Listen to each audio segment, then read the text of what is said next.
The cold wind howled through the broken window panes of Tabitha Turner's small cabin on the outskirts of Cimarron, New Mexico. As she stared at the gold band on her finger, the last remnant of a life that had slipped away like sand through desperate fingers. October 1878 had brought nothing but hardship to Tabitha. At 24, she was a widow with a 3-year-old daughter and empty cupboards. Her husband, Thomas, had been dead for 6 months, taken by a sudden fever that swept through their small homestead, leaving her alone with their child and a mountain of debts she hadn't known existed. Tabitha glanced at the sleeping form of her daughter, Emily, whose golden curls splayed across the threadbare pillow. The child's cheeks, once plump and rosy, had grown hollow in recent weeks. Their last proper meal had been 3 days ago, a meager portion of beans and the heel of a bread loaf. "I'm sorry, Thomas," she whispered, twisting the wedding band that had grown loose on her finger as hunger had whittled away at her frame. "I never thought it would come to this." The morning sun cast long shadows across the dusty floor as Tabitha wrapped her thin shawl around her shoulders. She gently woke Emily, dressing her in the cleanest clothes they had left. "Are we going to town, Mama?" Emily asked, her blue eyes so like her father's looking up trustingly. "Yes, sweetheart. Mama has some business to attend to." Tabitha forced a smile, swallowing the lump in her throat. "And perhaps we can find something special for dinner tonight." The walk into Cimarron took nearly an hour.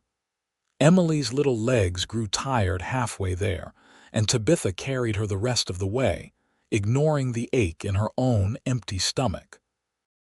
The town had grown considerably since the railroad had come through last year, bringing new businesses and opportunities for those who had the means to seize them. J.B. Harmon's general store and pawn shop stood at the corner of Main Street, its newly painted sign gleaming in the morning light. Tabitha hesitated at the door, her courage faltering. She'd never pawned anything in her life. The Turner family had always prided themselves on self-sufficiency. The bell above the door jangled as they entered. Mr. Harmon, a portly man with spectacles perched on his bulbous nose, looked up from his ledger. "Mrs. Turner, good morning to you," he said, his voice carrying the false cheeriness of a man who dealt with the desperate daily. "What brings you in today?" Tabitha set Emily down. "Go look at the penny candy, darling. Don't touch anything." When Emily was safely distracted, Tabitha approached the counter, her steps heavy. Without a word, she slipped the ring from her finger and placed it on the wooden surface. "I need to know what you'll give me for this," she said quietly. Harmon picked up the ring, holding it to the light. "Pure gold, is it?" He reached for his jeweler's glass. Nice craftsmanship, not fancy but solid work." His eyes flicked to Tabitha's face, then back to the ring. $3. $3. Tabitha's voice rose slightly. "It was worth at least 15 when Thomas bought it." "Times are hard, Mrs. Turner. Money's tight all around." He shrugged. "I might go to 4, but that's stretching my margins thin." Tabitha looked over at Emily, who was standing on tiptoe to see the colored candies in their glass jars. $4 would buy them food for at least 2 weeks if she was careful. It might be enough time to find some kind of work. 5, she countered weakly. Harmon's face hardened. $4.25, not a penny more. With a heavy heart, Tabitha nodded. "I'll take it." As Harmon counted out the money, the shop door opened. Tabitha didn't turn to look, too focused on the coins being placed before her, each one representing another meal for Emily. "I'll need you to sign here," Harmon said, pushing a ledger toward her. "Says you understand the terms. You've got 30 days to buy it back at $4.75. Tabitha picked up the pencil, her hand trembling slightly as she signed her name. 50 cents interest seemed exorbitant, but she had no choice. As she finished writing, she became aware of someone standing nearby, watching the transaction.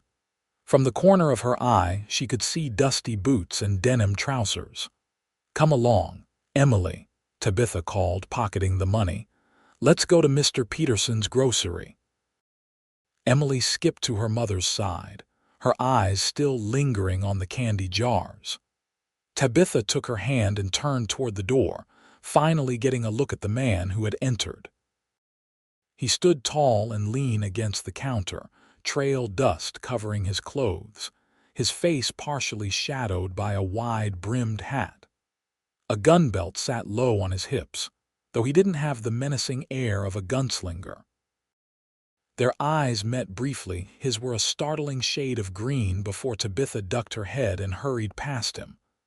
"Mama, I'm hungry," Emily whispered as they stepped onto the boardwalk. "I know, sweetheart. We're going to get food right now." Behind them, Samuel Wilson watched the slight figure of the woman and the little girl disappear down the street. He'd arrived in Cimarron just yesterday, having taken a job as foreman at the Circle R ranch outside of town. He'd stopped in at Harmon's to pick up some supplies when he'd witnessed the quiet desperation of the transaction. "What's the story with that lady?" Sam asked, turning back to Harmon. The shopkeeper was already placing the gold band in a small box. "Widow Turner. Husband died of fever last spring. Left her with nothing but debts and that little girl." Harmon shook his head. "Shame, really. She comes from good people over in Santa Fe, but Thomas Turner never could make a success of that little ranch of theirs." Sam ran a thumb along his jaw, feeling the stubble there. "Let me see that ring." Harmon raised an eyebrow but handed over the box. Sam examined the simple gold band. It wasn't fancy, but it had been well crafted and obviously cherished. "How much did you give her for it?" "4.25, Harmon said defensively. "Fair price in these times." Sam reached into his pocket and pulled out a $5 gold piece. "I'll take it. It's not for sale, it's a pawn. She has the right to buy it back." "Then I'm buying her right to reclaim it, plus your interest." Sam placed the coin on the counter.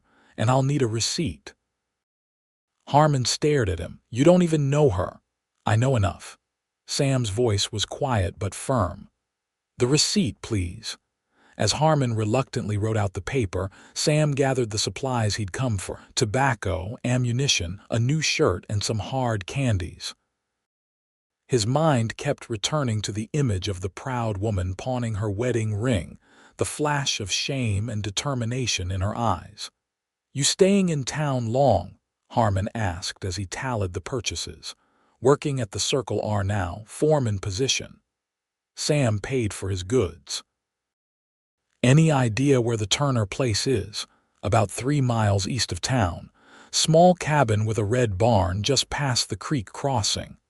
Harmon gave him a curious look. "Why do you ask?" Sam pocketed the ring and the receipt, just being neighborly. The October sun was already beginning its descent when Sam rode out to the Turner place later that day. He'd spent the morning getting acquainted with his new duties at the Circle R, but the thought of the woman and child had stayed with him. He'd asked around town, learning that Tabitha Turner was well respected despite her current circumstances. Her husband had been less so a dreamer who'd borrowed heavily to fund schemes that never panned out. The cabin came into view as Sam crested a small rise. It was smaller than he'd expected, with weathered siding and a sagging porch. The red barn was little more than a shed. A thin wisp of smoke rose from the chimney, carrying the scent of cooking. As he approached, he saw the little girl playing with a crude doll in the dirt yard. She looked up at the sound of hoofbeats, her eyes growing wide. She scrambled to her feet and ran toward the cabin. "Mama! Mama! Someone's coming!" Tabitha appeared in the doorway, wiping her hands on a rag. Her expression shifted from alarm to wariness as she recognized the man from the pawn shop. She stepped out onto the porch, positioning herself protectively in front of Emily. "Can I help you, mister?" she called, her voice steady despite her obvious concern at finding a stranger on her property. Sam reined in his horse and removed his hat. "Mrs. Turner, I'm Samuel Wilson. Just hired on as foreman at the Circle R." He stayed mounted, not wanting to appear threatening. "I was hoping to have a word with you.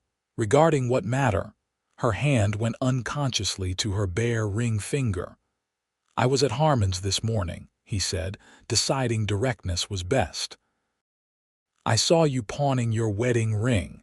A flush crept up her neck. "My financial decisions are hardly your concern, Mr. Wilson." "No, madam, they're not." He reached into his vest pocket and withdrew the small box. "But I thought this belonged with you." Tabitha stared at the box, confusion evident on her face. "I don't understand." Sam dismounted, keeping a respectful distance. He opened the box, revealing the gold band nestled inside. "You pawned this for food money. I bought it back." He held it out to her. "This belongs on your hand, Mrs. Turner." Emily peeked around her mother's skirts, curious. Tabitha remained frozen, her expression a mixture of disbelief and suspicion. "Why would you do such a thing?" she asked finally. "You don't know me." "I know what it's like to go hungry," he said simply. "And I know what it's like to lose something precious and wish you could have it back." Tabitha's eyes filled with tears, but she blinked them away quickly. "I can't accept this. I can't repay you. I'm not asking for repayment." Sam took a step forward, still holding out the box. "Consider it a loan if your pride won't let you accept it outright. You can repay me when times get better." "Are you some kind of missionary, or are you expecting?" Her voice trailed off, the implication clear. Sam shook his head firmly. "No, madam. I'm just a man who believes in helping neighbors when I can." He gestured to the thin smoke coming from her chimney. "Smells like beans. Haven't had a home-cooked meal in a while. Maybe you could spare a plate in exchange." The tension in Tabitha's shoulders eased slightly. A meal for a gold ring was hardly a fair trade, but it gave her a way to accept his kindness without complete loss of dignity. "We don't have much," she warned. "Just beans and cornbread. Sounds like a feast to me." Sam smiled, and for the first time, Tabitha noticed the kindness in his green eyes. "Very well, Mr. Wilson, you may join us for supper." She stepped aside, allowing him entrance to her home. "Emily, say hello to Mr. Wilson." "Hello," the little girl said shyly. "Do you really work with the cows?" "I sure do. Been working cattle since I was hardly bigger than you." Sam set his hat on a peg by the door, taking in the sparse but clean interior of the cabin. A pot of beans simmered on the small stove, and the aroma of baking cornbread filled the single room. "It'll be ready soon," Tabitha said, moving to stir the beans. "Please have a seat." Sam sat at the small table, feeling awkward yet strangely at home. The box with the ring sat between them, neither acknowledging it for the moment. "Where are you from originally, Mr. Wilson?" Tabitha asked, her back to him as she worked at the stove. "Texas, madam, San Antonio. Left there about 5 years back." "What brings you to Cimarron?" Sam considered his answer carefully. "Needed a change. Heard the Circle R was looking for a new foreman after old Jenkins retired. The pay is good and it's pretty country." Emily had crept closer, fascinated by this stranger. "Do you have a horse?" Sam smiled at her. "I do indeed. His name's Rusty on account of his color." "Can I see him sometime?" Emily asked eagerly. "Emily," Tabitha admonished, "don't bother Mr. Wilson." "It's no bother," Sam assured her. "And yes, little miss, you can meet Rusty sometime if your mama says it's all right." Tabitha placed bowls of beans on the table and a plate with golden cornbread in the center. It was a simple meal, but Sam could see she'd stretched what she had to accommodate him. "Thank you," he said sincerely. "This looks wonderful." They ate in relative silence, Emily occasionally breaking it with a question about horses or cattle that Sam patiently answered. The beans were well seasoned despite being meager in portion, and the cornbread was surprisingly good. As they finished, Sam noticed Tabitha's eyes repeatedly darting to the box containing her ring. He pushed it toward her gently. "Please take it," he said quietly. "It matters to you." Tabitha's fingers hovered over the box. "I can't. You don't understand what you're asking." "I think I do. You pawned it because you had to feed your child. There's no shame in that, but now you don't have to choose between memories and meals." Emily, watching the exchange with confusion, piped up, "Is that Daddy's ring for you, Mama?" Tabitha's resolve crumbled at her daughter's innocent question. She took the box with trembling hands and opened it. "Yes, sweetheart, it is. Why did it go away sometimes?" Tabitha swallowed hard. "Sometimes grown-ups have to make hard choices, but Mr. Wilson helped bring it back to us." Emily beamed at Sam. "Thank you, Mr. Wilson. You're welcome, little miss." Sam stood, sensing it was time to leave. "Thank you for the meal, Mrs. Turner. It was the best I've had in months." Tabitha slipped the ring back onto her finger, her eyes downcast. "I still don't understand why you did this." "Some things don't need understanding," Sam replied, reaching for his hat. "Just acceptance." He paused. "Mrs. Turner, I couldn't help but notice your barn roof is in bad shape. I have tomorrow off from the ranch. If you'd allow it, I'd like to come by and fix it for you." Tabitha looked up sharply. "Mr. Wilson, while I appreciate the gesture, I can't accept charity. It's not charity, it's neighborly help." He met her gaze steadily. "And you can pay me with another meal if it makes you feel better." A ghost of a smile touched her lips.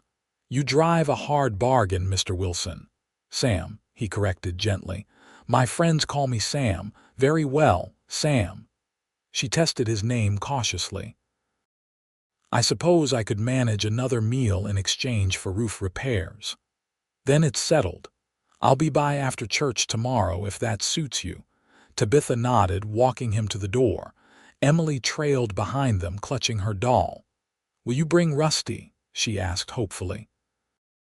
"I surely will," Sam promised, settling his hat on his head. "Good evening to you both." As he rode away, Sam glanced back to see them standing on the porch, the woman's hand protectively on her daughter's shoulder, the gold band once again adorning her finger where it belonged. The next day dawned clear and bright. Sam attended the small church in Cimarron, sitting in the back pew. He noticed Tabitha and Emily enter, their clothes simple but clean.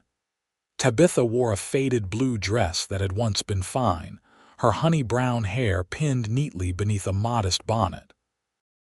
Emily's golden curls were tied with a ribbon that matched her mother's dress. They sat near the front, and throughout the service, Sam found his gaze drawn to them. There was a quiet dignity in the way Tabitha held herself, despite her obvious poverty. When the collection plate came around, she hesitated before placing what must have been a precious penny in the plate. After the service, Sam waited outside, suddenly nervous. He'd brought tools and materials in a wagon borrowed from the ranch, along with a small package wrapped in brown paper.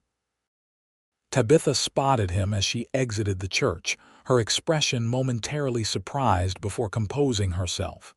She approached, Emily skipping alongside her. "Good morning, Mr. Wilson." "Sam," she corrected herself.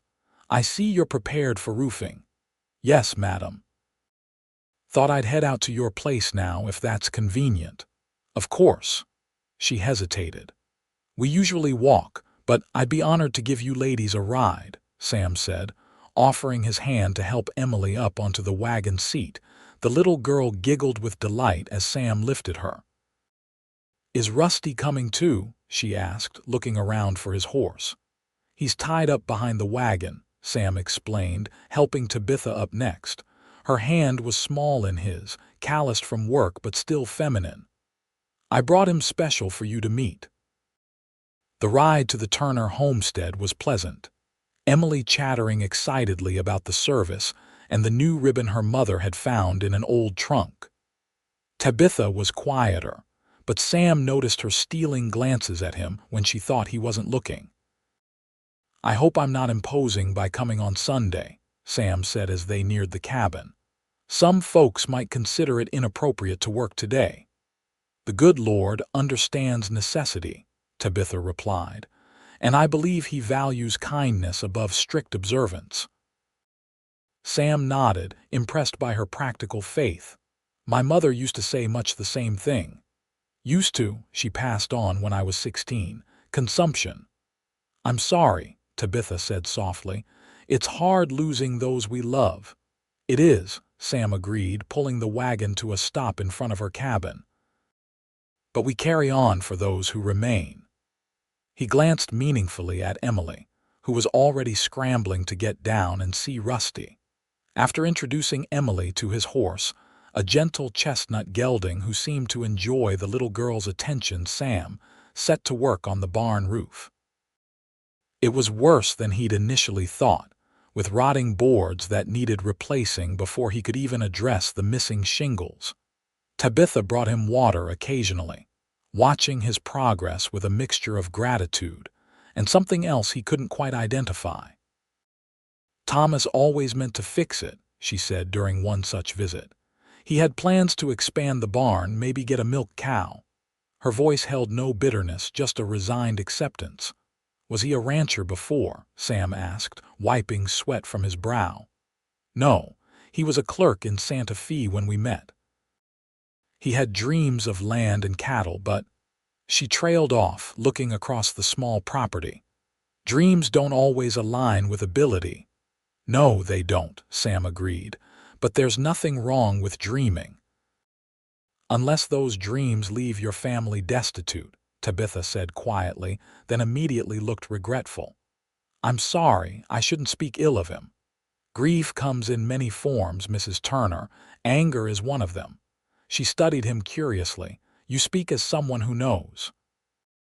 Sam nodded, returning to his work. "I've had my share of loss." By late afternoon, Sam had finished the roof and made several other critical repairs to the barn structure. He'd also mended the sagging porch steps and fixed a broken window shutter. "I believe I've worked up an appetite," he announced as he put away his tools. "I hope that meal offer still stands." Tabitha smiled, the first genuine smile he'd seen from her. "It does indeed, though I'm afraid it's just stew tonight." "Stew sounds perfect." Inside, Emily was setting the table with mismatched dishes, her face a picture of concentration. "I put you by the window, Mr. Wilson," she informed him seriously. "That's the best spot." "Thank you kindly, Miss Emily." The small package he'd brought sat on the sideboard. After washing up outside at the pump, Sam retrieved it. "I brought something for after supper," he said, placing it on the table. "Just a small token." Tabitha gave him a questioning look as she ladled stew into bowls. The meal was simple rabbit stew with vegetables from her small garden, but aromatic and hearty. As they ate, Sam found himself telling stories of his cattle driving days, carefully editing them for Emily's young ears. The child was fascinated, and even Tabitha seemed entertained by tales of stampedes and river crossings. "Have you always been a cowboy?" Emily asked, scraping the last bits from her bowl. "Pretty much. My pa ran cattle in Texas. I grew up learning the trade." "Why did you leave Texas?" Tabitha asked, her voice casual but her eyes curious. Sam hesitated. "Things changed after the war. My pa died and the ranch went to my older brother. We had differences of opinion on how things should be run." "So you struck out on your own," Tabitha observed. "Yes, madam. Been working my way north and west ever since." "Do you miss having a home?" The question seemed to surprise Tabitha as much as it did Sam, as if she hadn't meant to ask it aloud. Sam considered his answer carefully. "Sometimes, but home isn't just a place. It's people who care about you, a sense of belonging." He smiled at Emily. "Speaking of which, I believe it's time for that surprise." He pushed the package toward them. Emily looked to her mother for permission before eagerly unwrapping it to reveal a small tin of hard candies and a carved wooden horse. "The candies are for both of you," Sam explained. "The horse is for Miss Emily, if that's all right with her mother." Emily's eyes widened with delight. "Mama, look. It's just like Rusty." Tabitha touched the carving gently. "Did you make this?" Sam nodded, suddenly self-conscious. "Whittling passes the time on long rides. It's nothing fancy." "It's beautiful," Tabitha said softly. "Thank you." She turned to Emily. "What do we say to Mr. Wilson?" "Thank you." Emily clutched the wooden horse to her chest. "I'm going to name him Rusty Jr." Sam laughed. "An excellent name." As darkness fell, Sam knew it was time to leave. The day had passed more pleasantly than any in recent memory, and he found himself reluctant to go. "I should head back to town," he said, rising from the table. "Thank you for the meal and the company." Tabitha walked him to the door, Emily having been put to bed with her new treasure clutched firmly in her small hands. "I don't know how to thank you properly," Tabitha said, standing in the doorway. "For the ring, for the roof, for being kind to Emily." "No thanks needed." Sam settled his hat on his head. "I enjoyed myself. Will we see you again?" The question seemed to slip out unbidden, and Tabitha immediately looked away, embarrassed. "I'd like that," Sam replied honestly. "Perhaps next Sunday, if you'd permit it. I noticed your chicken coop could use some attention." A small smile played at the corners of her mouth. "You'll work yourself out of excuses to visit at this rate, Mr. Wilson." "Then I'll have to find other reasons," he said, his voice low and warm.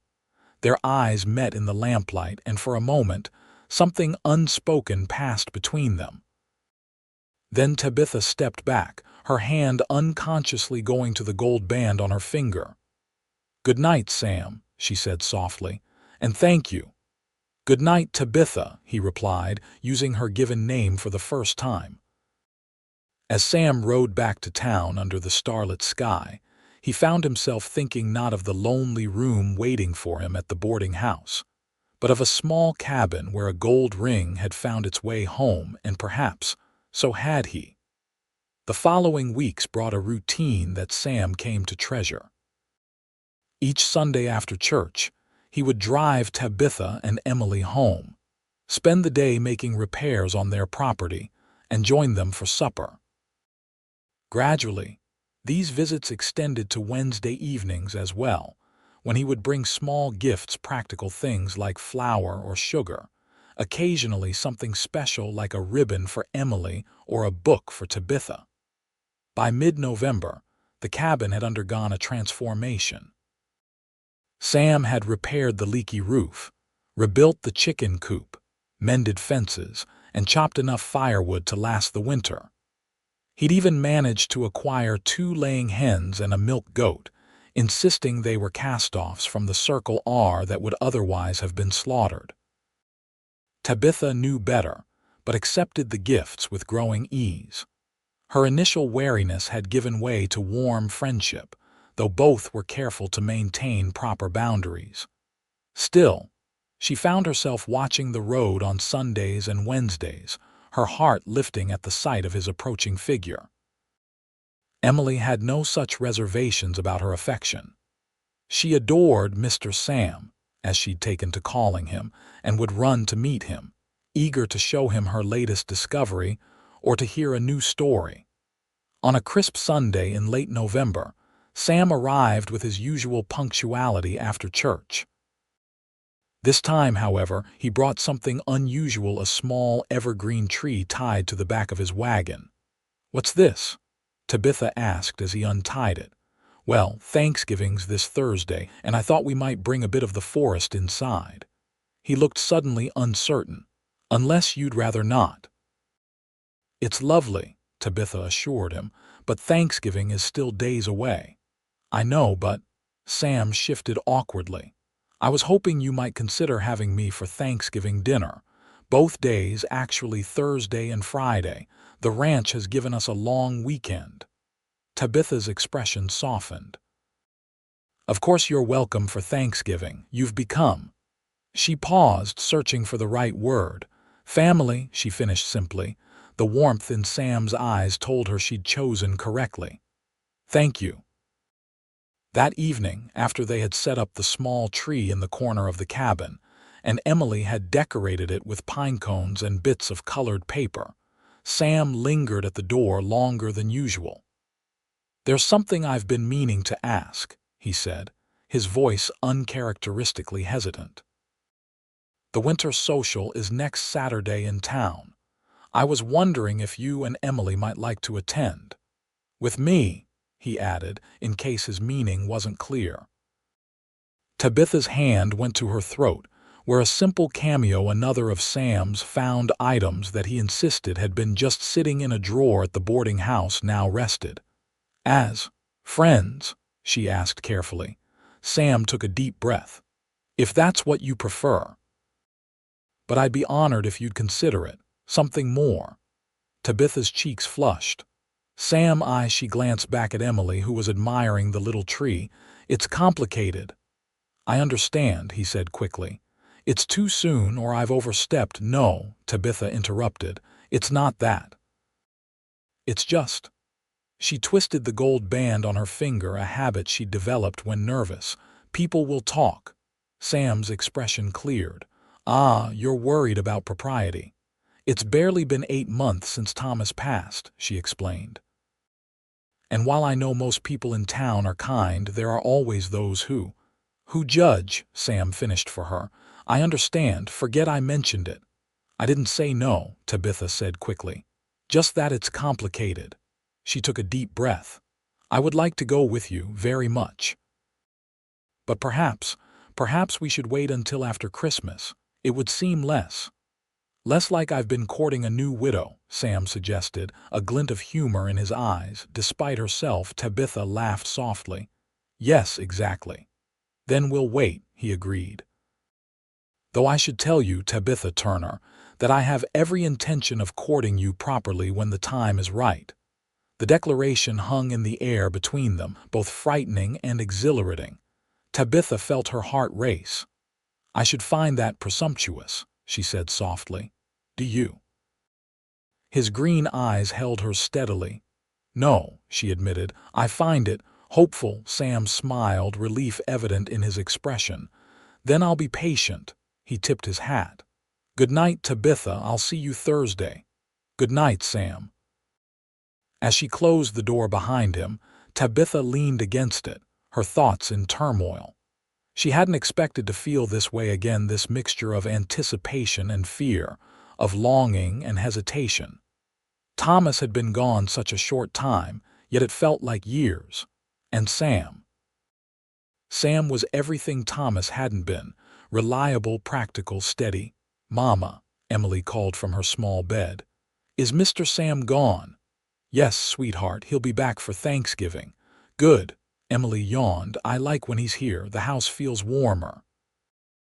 Out of the mouths of babes, Tabitha thought, moving to tuck her daughter in. The house did indeed feel warmer when Sam was present and colder when he left. Thanksgiving arrived with a dusting of snow that transformed Cimarron into a scene from a storybook. Sam appeared mid-morning, his arms laden with packages. "Happy Thanksgiving," he called, stomping snow from his boots on the porch. Emily ran to him, squealing with delight. "Mr. Sam, it's snowing." "So I noticed," he laughed, setting down his burdens to swing her in a circle. "Smells wonderful in here," he added, glancing at Tabitha, who stood by the stove, her cheeks flushed from cooking. She wore a green dress he hadn't seen before, her honey-brown hair arranged more carefully than usual, with soft tendrils framing her face. "You look beautiful," he said simply. Tabitha blushed deeper. "Thank you.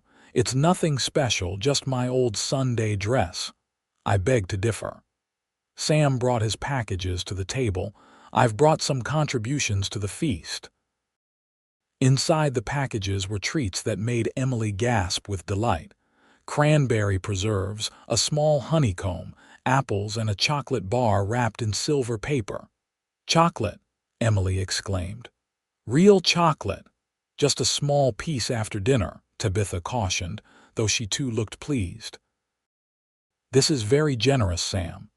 It's Thanksgiving," he said with a shrug. "A time for sharing blessings."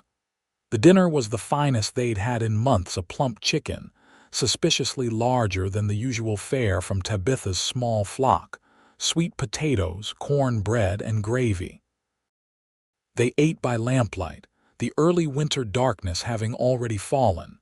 After the meal, as Emily dozed by the fire with her wooden horse, Sam and Tabitha sat at the table, sharing the last of the apple pie. "I have something for you," Sam said, reaching into his pocket. He withdrew a small package wrapped in tissue paper. "It's not much, but I thought you might like it." Tabitha unwrapped it carefully to reveal a delicate silver chain with a small star-shaped pendant. "Sam," she breathed, touching it gently. "It's lovely." "I noticed you never take off your ring," he said quietly. "As is right, but I thought perhaps you might accept this as a token of friendship. For now." Tabitha met his gaze, understanding the unspoken message. He was respecting her need for time while still making his intentions clear. "Will you help me put it on?" she asked, holding out the necklace. Sam moved behind her chair, taking the chain from her fingers.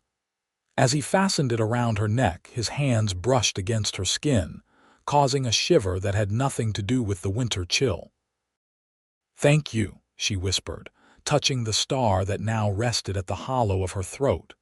"It reminds me of you," Sam said, returning to his seat, "bright and constant even in the darkest night." Tabitha felt tears prick her eyes. "You have a way with words, Samuel Wilson." "Only when they matter," he replied with a smile.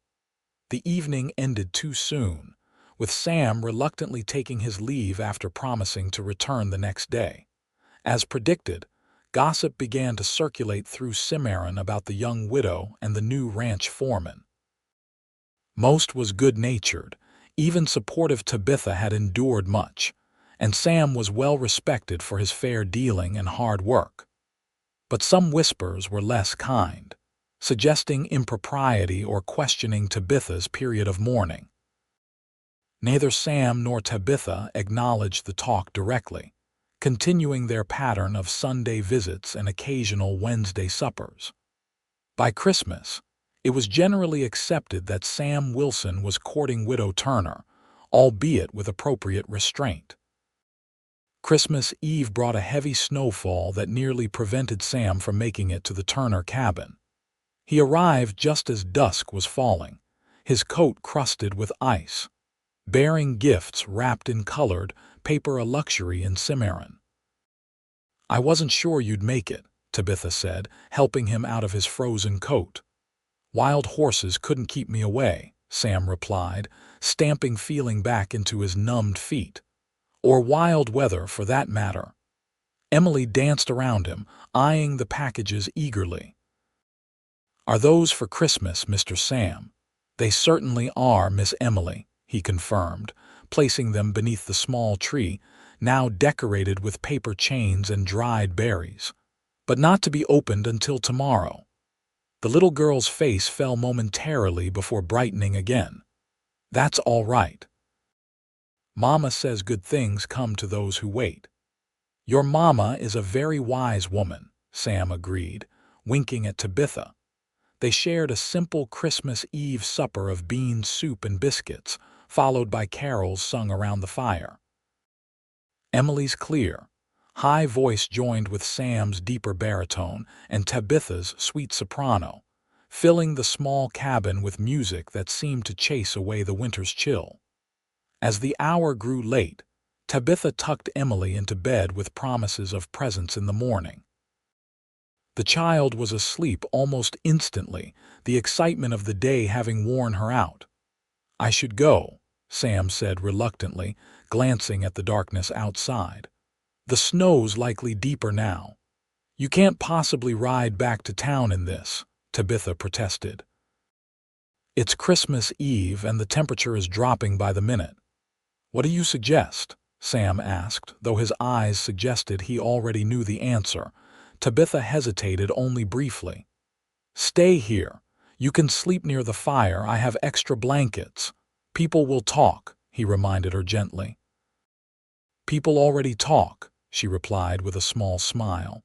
"And I'd rather face gossip than have you freeze to death on Christmas Eve." Sam nodded, relief evident in his expression. "Thank you." Tabitha busied herself making up a pallet near the hearth, piling it with blankets and a spare pillow. The cabin's single room suddenly seemed very small and intimate, the boundaries they'd carefully maintained now blurred by circumstance. "I'll just—" Tabitha gestured vaguely toward the screened-off area that contained her bed. "Good night, Sam." "Good night, Tabitha." She changed quickly into her nightdress, listening to the sounds of Sam removing his boots and settling onto the makeshift bed. The thought of him just a few feet away brought a flush to her cheeks that had nothing to do with the fire's warmth. Hours later, Tabitha woke to the sound of Emily's excited whisper. "Mama! Mama! Santa came!" She opened her eyes to see the first light of Christmas morning filtering through the frost-covered windows. Emily stood beside her bed, practically vibrating with excitement. "Let me get dressed, sweetheart," Tabitha whispered back. "And we need to be quiet. Mr. Sam is still sleeping." But when they emerged from behind the screen, they found Sam already awake, stoking the fire to new life. He'd put his boots back on and smoothed his hair, though his shirt was rumpled from sleep. "Merry Christmas," he greeted them with a warm smile. "Merry Christmas," Emily replied, her voice rising with excitement as she spotted new packages beneath the tree that hadn't been there the night before. "Look, Mama! Santa found us." Tabitha met Sam's eyes over her daughter's head, a question in her gaze. He gave a small nod, confirming her suspicion that he'd had something to do with the mysterious appearance of additional gifts. The morning passed in a blur of torn paper and exclamations of delight. Emily received a rag doll with real glass eyes and yarn hair, a picture book, and a small box of watercolor paints. Tabitha unwrapped a fine wool shawl in deep blue that must have cost more than Sam could easily afford. "It's too much," she protested softly as Emily played with her new doll. "Nothing is too much for you," Sam replied simply.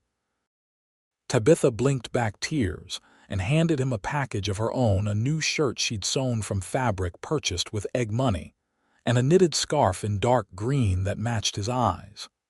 "I'm afraid it's not as grand as your gifts," she apologized. Sam ran his fingers over the careful stitching. "It's perfect. Made by your hands, what could be more valuable?"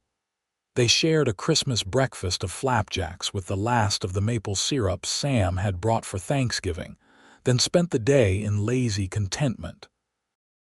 The storm had passed, leaving a pristine white landscape and a sky of brilliant blue. In the afternoon, Sam helped Emily build a snowman in the yard while Tabitha prepared a Christmas dinner of salt pork and potatoes, watching them through the window. The sight of them together, Sam patiently showing Emily how to roll the perfect snowball, her daughter's face alight with joy, made her heart ache with longing for something she'd scarcely allowed herself to imagine. A family made whole again. That evening, as Emily slept surrounded by her new treasures, Tabitha and Sam sat by the fire, sharing the comfortable silence of people who no longer needed words to communicate. "I should head back to town tomorrow," Sam said finally. "The roads should be clear enough by then." Tabitha nodded, trying to hide her disappointment. "Of course. Unless—" Sam hesitated, then seemed to make up his mind.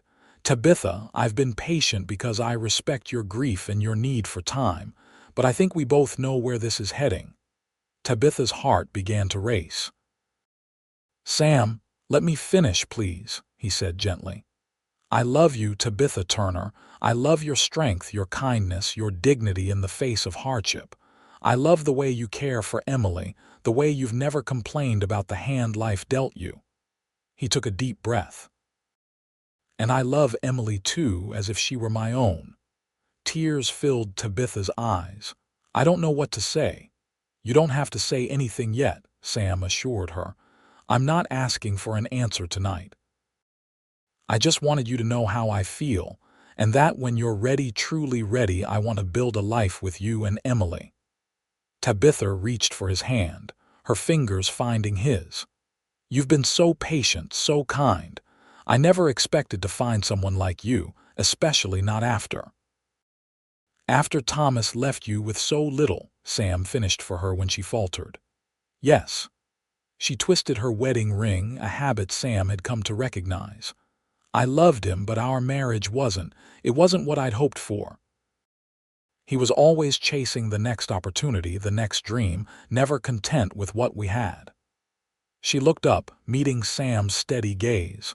"You're different. You see value in what's real, what's present." "Like you," he said simply. Tabitha nodded. "I need you to understand something. This," she touched her wedding band. "I wear it for Emily as much as for Thomas. She needs to believe her father was a good man who loved her, who would have done anything for her if he'd lived." "He was her father," Sam agreed. "Nothing changes that." "But I'm not wearing it for Thomas anymore," Tabitha continued, her voice growing stronger. "I'm wearing it because it reminds me of you, of your kindness that day in the pawn shop, of the moment I realized someone saw my struggle and reached out without judgment." Sam's grip on her hand tightened. "Tabitha, I love you too, Samuel Wilson," she said, the words coming out in a rush. "I have for months now, though I've been afraid to admit it even to myself." The confession hung in the air between them, changing everything and nothing at once. They were still the same people they had been moments before, yet the future now stretched before them with new possibilities. "May I kiss you?" Sam asked, his voice husky. Instead of answering, Tabitha leaned forward, closing the distance between them. Their first kiss was gentle, tentative, a question and answer all at once. When they parted, both were smiling. "We should wait until spring," Tabitha said softly. "For propriety's sake. People will talk less if we wait a full year since Thomas passed." "Spring it is," Sam agreed readily. "Though I don't intend to be less present in your lives until then." "I would hope not," Tabitha replied with a smile. "Emily would be devastated, and I." She touched the star pendant at her throat. "I've grown accustomed to having you near." The winter months passed with a new sweetness, each day bringing Sam and Tabitha closer together. Their courtship remained largely private, quiet evenings by the fire, shared meals and conversations that stretched long into the night after Emily was asleep. In public, they maintained a respectful distance, though few in Cimarron were fooled by the pretense. By March 1879, as the first signs of spring began to appear in the mountains around Cimarron, Sam had practically moved into the Turner cabin, returning to town only occasionally to maintain appearances. He'd secured a permanent position as foreman at the Circle R Ranch, with a substantial increase in salary that allowed him to contribute more openly to the household. On the one-year anniversary of Thomas's death in early April, Sam stayed away out of respect, allowing Tabitha and Emily to visit the small grave on the hillside behind their cabin alone. When he returned the following day, he found Tabitha sitting on the porch, her expression peaceful. "I said my goodbyes," she told him simply. "To Thomas, to the past, to the guilt I've carried." Sam sat beside her, taking her hand. "Are you all right?" "Better than all right," she assured him. "I'm ready, Sam, ready for our future together." 2 weeks later, on a perfect spring Sunday, Samuel Wilson and Tabitha Turner were married in the small church in Cimarron. Emily served as flower girl, scattering wildflower petals down the aisle ahead of her mother with solemn importance. The ceremony was simple but heartfelt. When it came time to exchange rings, Sam placed a new gold band alongside the one Tabitha already wore, the one he'd redeemed for her nearly 7 months earlier. "This ring," he said, repeating after the minister, "I give to you as a token of my love and faithfulness." Tabitha, her eyes bright with tears, slipped a plain silver band onto Sam's finger.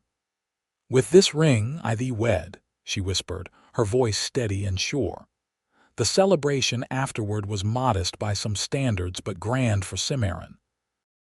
The entire town turned out to wish the couple well, even those who had whispered behind their hands about the seemliness of the match. Seeing them together, Sam tall and proud beside his bride, Tabitha radiant in a new cream-colored dress, Emily dancing around them both, it was impossible to deny that they belonged together. That evening, after the last well-wishers had departed, and Emily had been tucked into bed at a neighbor's house, a concession to propriety that had made Tabitha blush when it was suggested, Sam carried his bride across the threshold of their cabin. "Mrs. Wilson," he said, setting her gently on her feet, "welcome home." Tabitha looked around the familiar space, now transformed by fresh curtains, new dishes, and a larger bed that Sam had built himself. "It feels different," she observed. "Good different, I hope." "Perfect different," she assured him, reaching up to touch his face. "I never thought I'd be happy again, Sam. After Thomas died, after I had to pawn my ring, I thought that was the end of anything good in my life except for Emily." "And now?" Sam asked, drawing her closer. "Now I know it was just the beginning." She twisted the 2 rings on her finger, the old and the new, past and future. "You gave me back more than just a ring that day. You gave me hope." Sam kissed her then, no longer constrained by propriety or patience. When they finally parted, both breathless, he rested his forehead against hers. "I plan to give you so much more, Tabitha Wilson," he promised.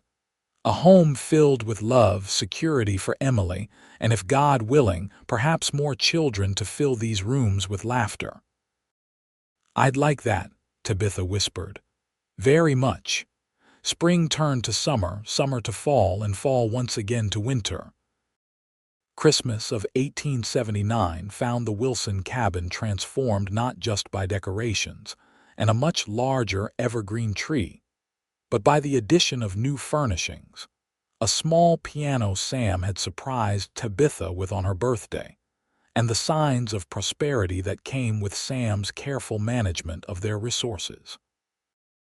Emily, now nearly 5, had blossomed under Sam's fatherly care.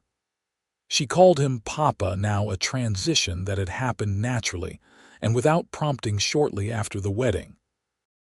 He taught her to ride a gentle pony he'd brought home just for practice, showed her how to plant seeds in the expanded garden, and read to her every night from books ordered specially from Denver.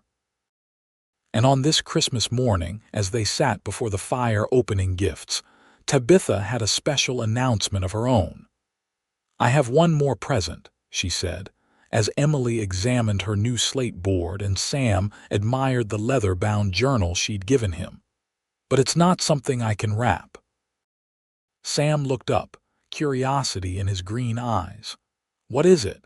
Tabitha took his hand and placed it gently on her stomach. "Come June, we'll be welcoming a new member to our family." The joy that spread across Sam's face was everything Tabitha had hoped for. He gathered her into his arms, holding her as if she were made of precious glass. "A baby," he whispered against her hair. "Our baby." "What baby?" Emily asked, suddenly alert. "Where is it?" Tabitha laughed, holding out her arm to include her daughter in the embrace. "In my tummy, sweetheart. You're going to have a little brother or sister in the summer." Emily's eyes widened. "Can I teach it things? Like Papa teaches me?" "Absolutely," Sam assured her. "You'll be the very best big sister in all of New Mexico territory." As they sat together, planning names and dreaming of the future, Tabitha's hand went unconsciously to her wedding rings, both of them, worn together as a reminder of where she'd been and where she was now. Sam noticed the gesture and caught her hand, bringing it to his lips. "Any regrets?" he asked softly for her ears alone. Tabitha shook her head, her eyes shining with certainty. "Not one. You were right that day in the pawnshop, Sam. This," she touched the original gold band, "belongs on my hand. But so do you," she added, touching the newer ring. "You belong in my life, in our life. Forever," Sam promised, sealing the vow with a kiss. Outside, snow began to fall, blanketing Cimarron in pristine white that symbolized all the promise of new beginnings. Inside the Wilson cabin, surrounded by the warmth of the fire and the love of her family, Tabitha knew that the difficult days that had led her to pawn her wedding ring had been the darkest before the dawn, the necessary trial that had brought her to this perfect happiness. As Emily danced around the room with her new doll and Sam held her close, his hand protectively covering the new life growing within her, Tabitha whispered a silent prayer of gratitude for second chances, for kindness given freely, and for the cowboy who had seen a woman in need and recognized what truly belonged on her hand, not just a ring, but his heart. On a bright June morning in 1880, Tabitha gave birth to a healthy baby boy they named James Thomas Wilson, James for Sam's father, and Thomas to honor Emily's heritage. As Sam placed their son in her arms for the first time, Tabitha felt her heart expand with a love she hadn't known was possible. "He's perfect," Sam whispered, his voice thick with emotion, "just like his mother." Emily, now 5 years old, peered at her new brother with fascination. "He's so small, Papa. You were that small once too," Sam told her, lifting her onto the bed beside Tabitha. "And now look at you, a big sister with important responsibilities." "I'll take good care of him," Emily promised solemnly, "just like you take care of us." Tabitha's eyes met Sam's over their children's heads, a lifetime of love and gratitude passing between them in that single look. From the darkest moment of her life, standing in Harmon's pawnshop, trading her memories for meals, had come this unexpected happiness. A family made whole, a love found when least expected, and a future secured by the hands of a kind-hearted cowboy who recognized that some things belong together, no matter what forces tried to separate them. And as little James wrapped his tiny hand around Tabitha's finger, the one that still bore 2 gold bands, symbols of her past and present woven together, she knew with absolute certainty that this was exactly where she was meant to be. In this cabin, with these children, and with the man who had seen her worth when she'd forgotten it herself.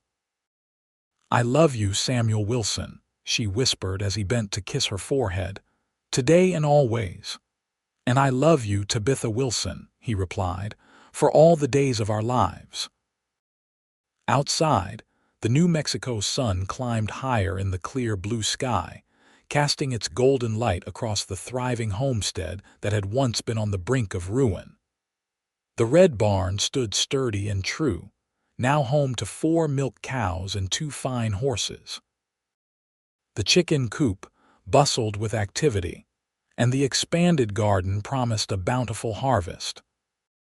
And inside the cabin that had become a home, a family that had been forged through hardship and hope, began a new chapter together, their story a testament to the enduring power of kindness, the healing nature of love, and the truth that sometimes what seems like an ending is merely the first page of a much more beautiful tale.